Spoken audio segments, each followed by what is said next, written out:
Júnior e Thiago, foi daquele jeito. Olha lá. Vixe, bem feito. Foi tapa na bunda, na cara, no chão de cabelo, na cama, no chão e no banheiro. Vai! Foi daquele jeito.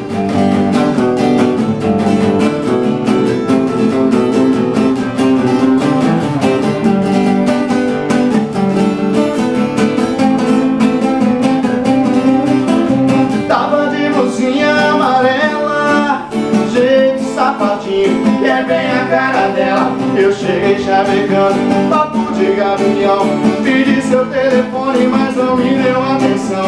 E ainda pediu para sua amiga me falar que tava namorando, pra não incomodar. Mas quando eu vi a amiga dela, fiquei arrepiado, bati pra cima dela. Eu fui me aproximando, chamando sua atenção. Foi quando a sua amiga caiu na dominância. Você não quis, vixe, bem feito. Sua amiga quis, e foi daquele jeito. Foi tapa na bunda, na cara, puxão de cabelo, na cama, no chão e no banheiro. Não foi daquele jeito. Você não quis, vixe, bem feito. Sua amiga quis, e foi daquele jeito. Foi tapa na bunda, na cara, puxão de cabelo, na cama, no chão e no banheiro. Não foi daquele jeito.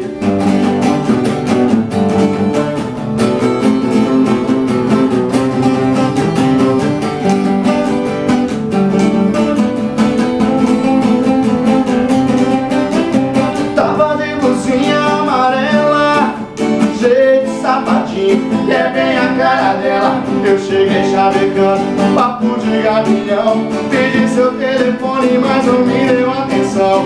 E ainda pediu para sua amiga me falar que tava namorando, pra não incomodar. Mas quando eu vi a amiga dela, fiquei arrepiado, bati pra cima dela. Eu fui me aproximando, chamando sua atenção. Foi quando a sua amiga caiu na dominância. Você não quis, vixe, bem feito. Sua amiga quis, e foi daquele jeito. Foi tapa na bunda, na cara, no chão de cabelo, na cama, no chão e no banheiro. Não foi daquele jeito.